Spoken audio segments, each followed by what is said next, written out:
لله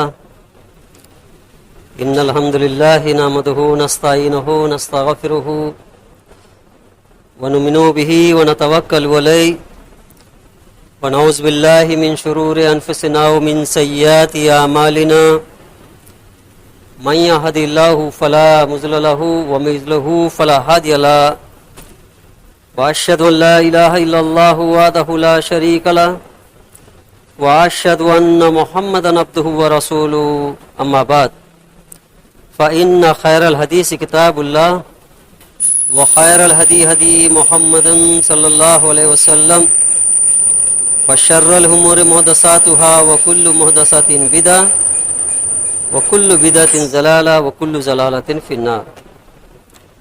فأعوذ بالله السميع العليم من الشيطان الرجيم. بسم الله الرحمن الرحيم.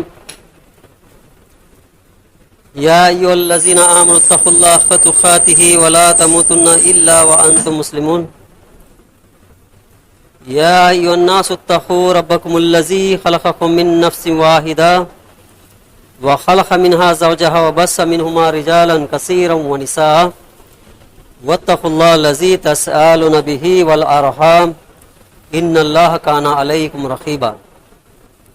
يا أيها الذين آمنوا اتقوا الله وقولوا قولا سديدا يصلح لكم أعمالكم ويغفر لكم ذنوبكم ومن يطع الله ورسوله فقد فاز فوزا عظيما. بسم الله الرحمن الرحيم. وهذا البلد الأمين لا أقسم بهذا البلد. سب طرح کی تعریف اس رب العزت کے لیے ہے جس نے زمین اور آسمان کو پیدا کیا اور میں بسایا ہے. اسی کے حمد و ثنا بیان کرتے ہیں.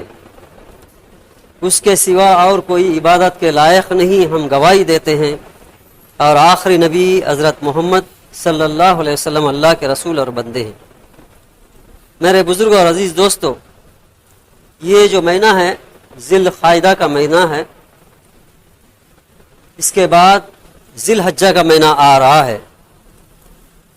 جب یہ مہینہ کے آخری ہوتا ہے تو خوش نصیب بندے جو ہے عمرہ اور حج کرنے کے لیے تیاری کرتے ہیں اور وہ سفر کے لیے نکل جاتے ہیں.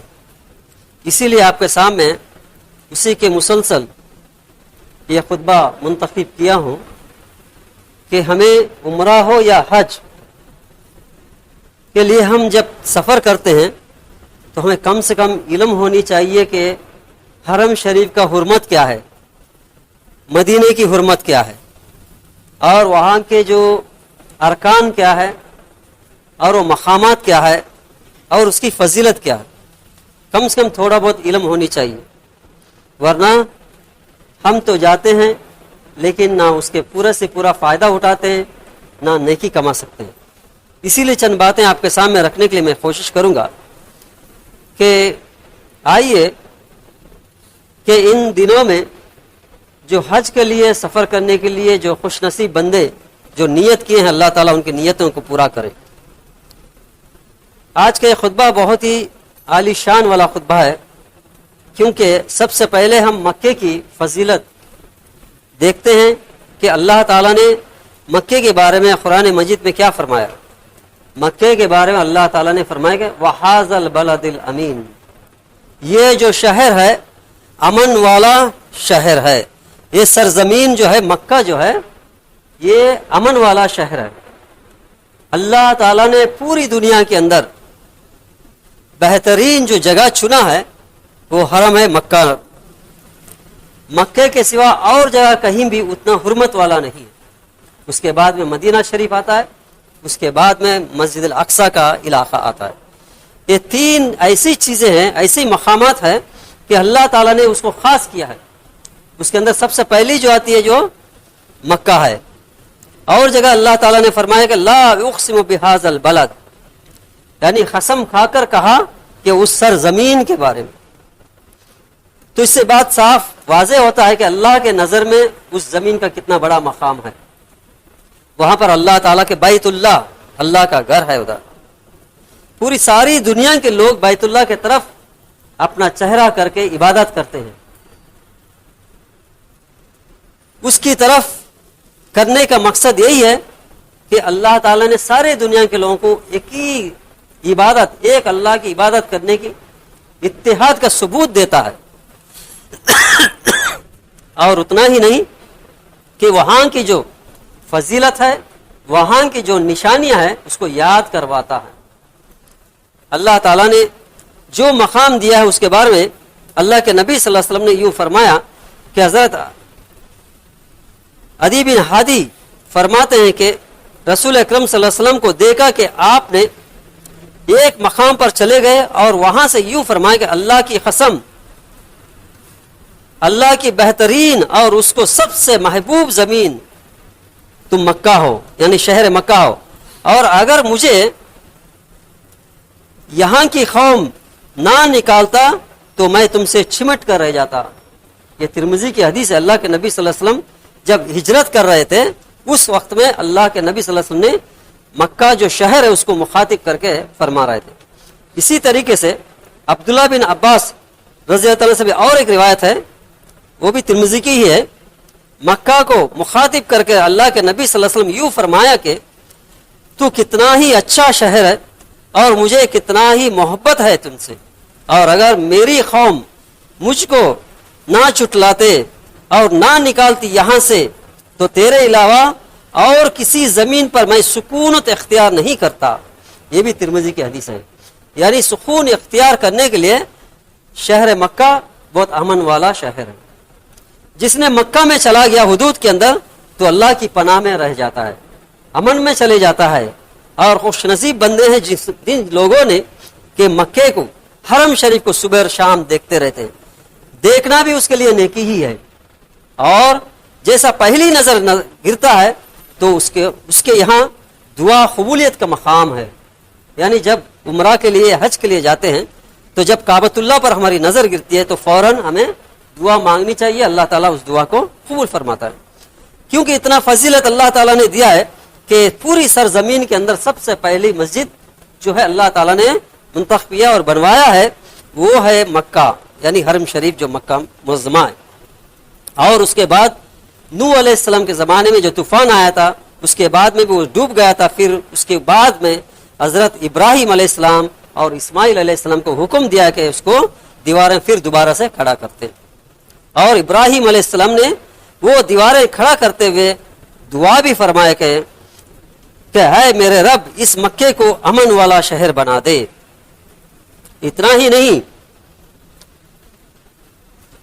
اللہ تعالیٰ نے سورہ ابراہیم میں فرماتا ہے کہ اور یاد کرو جب ابراہیم نے دعا کی تھی، اے میرے رب اس شہر مکے کو امن والا بنا دے اور مجھے بھی اور میری اولاد کو بھی اس بات سے بچا رکھنا کہ ہم بتوں کی پیروی نہ کریں، اور مجھے اور میری اولاد نسل کے اندر بھی اس بت پرستی سے بچا دے۔ دعا کیے ابراہیم علیہ السلام۔ اور میرے رب ان بتوں نے بہت سے لوگوں کو گمراہ کر دیا ہے، لہذا جس نے میری پیروی کی وہ یقیناً میرا ہے، اور جس نے میرا نافرمانی کی سو تو معاف کرنے والا ہے اور رحم کرنے والا ہے۔ اے ہمارے رب، میں نے اپنی کچھ اولاد کو تیرے یہاں قابل احترام گھر کے پاس، یعنی مکہ کے پاس، کعبۃ اللہ کے پاس، اس وادی میں چھوڑ چلا جا رہا ہوں۔ اے ہمارے رب، تاکہ تو ان لوگوں کو نماز قائم کرنے اور ان لوگوں کو جو یہاں پر یعنی اعتکاف کرتے ہیں اور طواف کرتے ہیں ان کی خدمت کرنے، اور ان لوگوں کو پھل سے معیار فرما دے۔ اس آیتوں میں اللہ تعالیٰ نے ذکر فرمایا کہ حضرت ابراہیم علیہ السلام نے اللہ تعالیٰ سے مکہ کے بارے میں کیا دعا کیے تھے۔ اس کی وجہ ہے کہ امن وہ جہاں پر موجود نہ ہو، یعنی جس شہر کے اندر امن موجود نہ ہو وہاں پر عبادت کی دل جو نہیں لگتا ہے، یعنی اطمینان سے عبادت نہیں کر سکتے۔ اسی لیے سب سے پہلے ابراہیم علیہ السلام نے امن کے بارے میں، امن کے لیے دعا کیا تھا، یعنی اس شہر امن کے لیے جہاں پر امن ہو وہاں پر دل جوئی کے ساتھ عبادت کر سکتے ہیں۔ اس کی وجہ یہ ہے کہ امن کے بغیر اچھی عبادت اور اطمینان اور سکون کے ساتھ عبادت نہیں ہو سکتی۔ اس کے بعد ابراہیم علیہ السلام نے دعا کی تھی کہ عبادت یعنی قائم کرنے یعنی نماز قائم کرنے کی ان کی اولاد کو قائم کرنے کی توفیق کے لیے ابراہیم علیہ السلام نے دعا کی. دوسری ہے یعنی عبادت اور قائم رہنا, عبادت کرنا الگ چیز ہے, اس کے اوپر قائم کے لیے ابراہیم علیہ السلام نے دعا کی تھی. اور اس کے بعد وہاں جتنے بھی لوگ آتے ہیں یعنی طواف کرنے اور جو عمرہ کرنے کے لیے جو بھی اعتکاف کرنے, تو اعتکاف کرنے والوں کو اور ان کی خدمت کرنے کے لیے دعا کیے تھے. یعنی خدمت حرم یہ بھی بہت بڑا مقام ہے. اس کے بعد وہاں کا رہنے والوں کے لیے کھانے پینے کے انتظام کے لیے بھی ابراہیم علیہ السلام نے خاص کر کے دعا کی.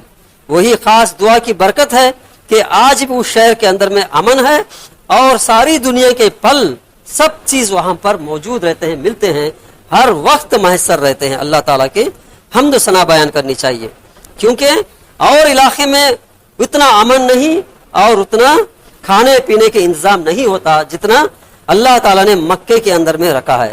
یہ وہی دعا ہے جو ابراہیم علیہ السلام نے خاص کر کے دعا کیے تھے, یعنی امن کے لیے اور عبادت کے لیے اور خدمت کے لیے اور کھانے پینے کا انتظام کے لیے. الحمدللہ آج بھی کوئی عمرہ کے لیے جاتا یا حج کے لیے جاتا, ان سے پوچھ سکتے ہیں کہ وہاں کا امن کیسا ہے اور کھانے پینے کے انتظام کیسے ہوتی ہے. اللہ تعالیٰ نے بہت ہی برکتیں نازل فرمایا ہے. یہ خاص دعا تھی ابراہیم علیہ السلام کا. بلا شبہ سب سے دنیا کے اندر سب سے پہلا گھر جو ہے عبادت گاہ جو ہے وہ تعمیر کیا گیا ہے وہی ہے جو مکہ میں موجود ہے, کعبۃ اللہ ہے. وہاں پر بابرکت ہے اور تمام جہان کے والوں کے لیے ان کی دل جوئی کے لیے, دل لوٹنے کے لیے ابراہیم علیہ السلام نے اور دعا بھی کی ہے. یعنی دنیا کے لوگ سب کے سب وہاں پر آنے کے لیے بھی دعا کیے تھے ابراہیم علیہ السلام. اور ایک یہ خانہ کعبہ کا اللہ تعالیٰ کا سب سے پہلا گھر بھی ہے, اس کا بہت بڑا شرف بھی حاصل ہے. جیسا کہ حضرت زبیر ابو ذر غفاری رضی اللہ عنہ بیان کرتے ہیں کہ رسول اکرم صلی اللہ علیہ وسلم سے پوچھا گیا کہ زمین پر سب سے پہلی کون سی مسجد تعمیر کی گئی تھی, تو آپ صلی اللہ علیہ وسلم نے فرمایا کہ مسجد الحرم یعنی مکہ. پھر کون سی, تو آپ صلی اللہ علیہ وسلم نے فرمایا کہ مسجد اقصی. انہوں نے کہا کہ ان کے درمیان کتنی مدت تھی, تو آپ صلی اللہ علیہ وسلم نے فرمایا کہ 40 سال کی مدت تھی. یعنی حرم شریف مکہ بنانے میں اور مسجد اقصی بنانے میں 40 سال کا فاصلہ تھا. یہ بخاری اور مسلم کی حدیث ہے. اور فضیلت یوں فرمایا کہ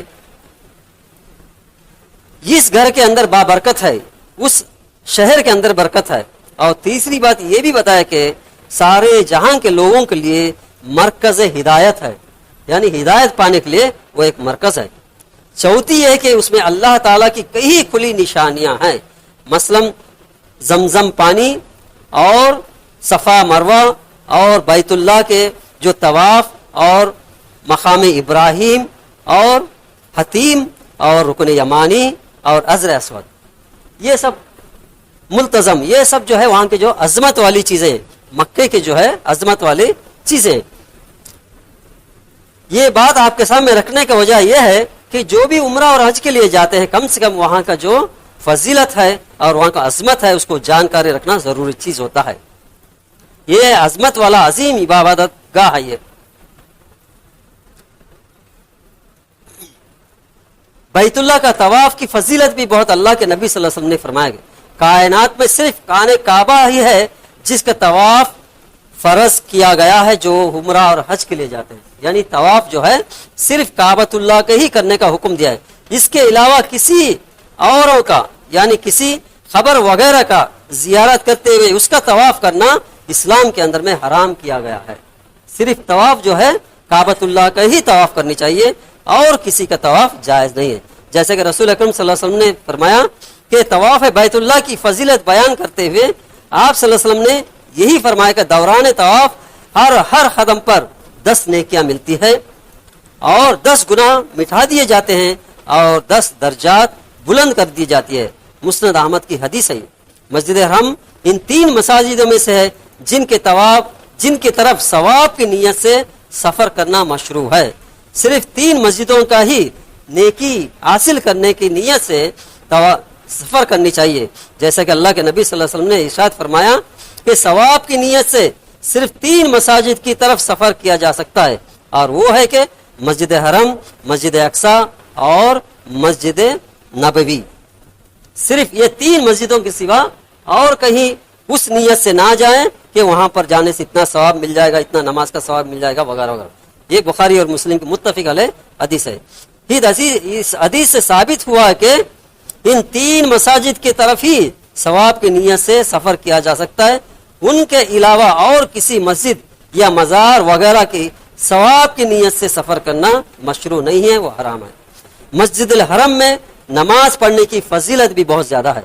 مسجد حرم میں ایک نماز دوسری مساجد میں 1,00,000 نمازوں کی فضیلت ہے۔ مسجد حرم میں جو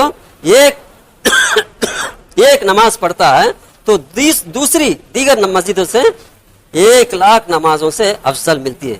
اب بس افسوس سے کہنا پڑتا ہے جو عمرہ کے لیے جاتے اور حج کے لیے جاتے ہیں ان لوگوں نے اپنے اپنے مقام پر نمازیں ادا کرتے ہیں، یہ بہت ہی غمگین کی بات ہے۔ دیکھا جاتا ہے جو عمرہ گئے اور جو حج کو جاتے ہیں ان لوگوں نے دیکھا جاتا ہے کہ مسجد کے قریب ہی کچھ ہوٹلز رہتے ہیں، ادھر ہی نماز ادا کرتے ہیں، لیکن ان لوگوں کو وہ ثواب نہیں ملے گا، وہ محروم رہ جائیں گے۔ یعنی وہاں جانے کے باوجود، اتنا پیسہ خرچہ کرنے کے باوجود بھی کچھ ثواب اپنے ہاتھوں سے اپنا خراب کر لیتے ہیں، یہ غور کرنے کی بات ہے۔ لیکن کاہلی اور سستی، لاپرواہی کی وجہ سے اس کو حاصل نہیں کرتے ہیں، ایسا نہیں ہونی چاہیے۔ جو پورا سے پورا جو نیکی ہے کمانے کے لیے کوشش کرنی چاہیے، 5 وقت کی نماز تکبیر تحریمہ سے پڑھنی چاہیے، انشاءاللہ تعالی اللہ تعالی اس کا پورا سے پورا اجر ہمیں عطا فرمائے گا۔ مدینہ بھی یہ بھی حرمت والے میں سے ہے، جیسا کہ رسول اکرم صلی اللہ علیہ وسلم نے فرمایا کہ مدینہ منورہ کو حرمت والا اور قابل احترام شہر قرار دیا گیا ہے، جیسے کہ آپ صلی اللہ علیہ وسلم نے فرمایا بے شک ابراہیم علیہ السلام نے مکہ کو حرمت والا قرار دیا ہے اور مکہ والوں کے حق میں دعا کی تھی، اور میں مدینہ کو حرمت والا قرار دیتا ہوں۔ وہاں جانے کے لوگ جو سیارہ جو سفر کرنے والے کیے پکارا جاتا ہے کہ حرم حرم، یعنی مکے کو بھی حرم کہتے ہیں اور مدینہ کو بھی حرم کہا جاتا ہے، جیسا کہ ابراہیم علیہ السلام نے مکے کو حرمت والا قرار دیا ہے، اسی طریقے سے اللہ کے نبی صلی اللہ علیہ وسلم نے مدینہ کو حرمت والا شہر بھی قرار دیا ہے اور ان کے لیے برکت کی دعا بھی کی ہے، جیسے کہ ابراہیم علیہ السلام نے مکے کے لوگوں کے لیے دعا کیے تھے، اسی طریقے سے اللہ کے نبی صلی اللہ علیہ وسلم مدینہ کے لوگوں کے بارے میں بھی دعا کیا تھا۔ بے شک ابراہیم علیہ السلام نے مکے کو حرمت والا قرار دیا اور میں مدینہ منورہ کو حرمت والا قرار دیتا ہوں، اور اس کی حرمت کی حدود سیاہ پتھروں والے دور میدانوں کے درمیان، یعنی دور دور تک بھی اس کا پرچار ہوگا، اور مدینہ کی حرمت بھی اللہ کے نبی صلی اللہ علیہ وسلم نے بتا دی ہے۔ حضرت ابو ہریرہ رضی اللہ عنہ فرماتے ہیں کہ رسول اکرم صلی اللہ علیہ وسلم نے فرمایا میری اس مسجد میں ایک نماز دوسرے مسجد میں سے 1000 نمازوں سے بہتر ہے، سوائے مسجد حرم کے، یعنی سب سے پہلے جو ہے مسجد حرم کو دیا گیا، اس کے بعد میں مسجد نبوی کو دیا گیا، یعنی ایک نماز دوسری مساجد میں 1000 نمازوں سے بہتر ہے۔ یہ بخاری اور مسلم کی حدیث ہے۔ وہاں پر اعتکاف کرنے کی بھی فضیلت ہے، جیسا حرم کی فضیلت ہے اسی طریقے سے مسجد نبوی کی بھی فضیلت ہے، اور وہاں جنت البقیع ہے اور مسجد قباء وغیرہ بہت سے فضیلتیں ہیں مدینہ کے بھی، جیسا کہ مکے میں علاقے میں پڑا ہوا ہے۔ اسی طریقے سے ہم جب بھی عمرہ جائیں گے اور حج کے لیے حاجی جائیں گے تو یہاں کے جو حرمت والے چیزیں ہیں اس کے بارے میں معلوم کرنی چاہیے، جیسے مسجد قباء کے بارے میں، جیسے میقات کے بارے میں، احرام ہے اور رمل ہے، رمی ہے، اس کے بعد میں جو صفا مروہ کا دوڑ ہے اور رکن یمانی ہے، اور اسی طریقے سے حجر اسود ہے اور یا حتیم ہے، اسی طریقے سے مقام ابراہیم کے پاس کے 2 رکعت نماز ہے، اسی طریقے سے ملتزم ہے، یعنی حجر اسود اور دروازے کے درمیان کا جو ٹکڑا ہے اس کو ملتزم کہتے ہیں، وہاں پر گال لگا کر دعا کرنے کی ہے۔ یہ سب مقامات کے لیے بارے میں معلوم کر کے جانا بہتر ہے۔ اللہ تعالی ہم سب کو مکے کی فضیلت معلوم کرتے ہوئے، مدینے کی فضیلت معلوم کرتے ہوئے ہمیں سفر کرنے کی، بار بار جانے کی توفیق عطا فرمائے۔ آمین۔ وآخر دعوانا الحمدللہ رب العالمین۔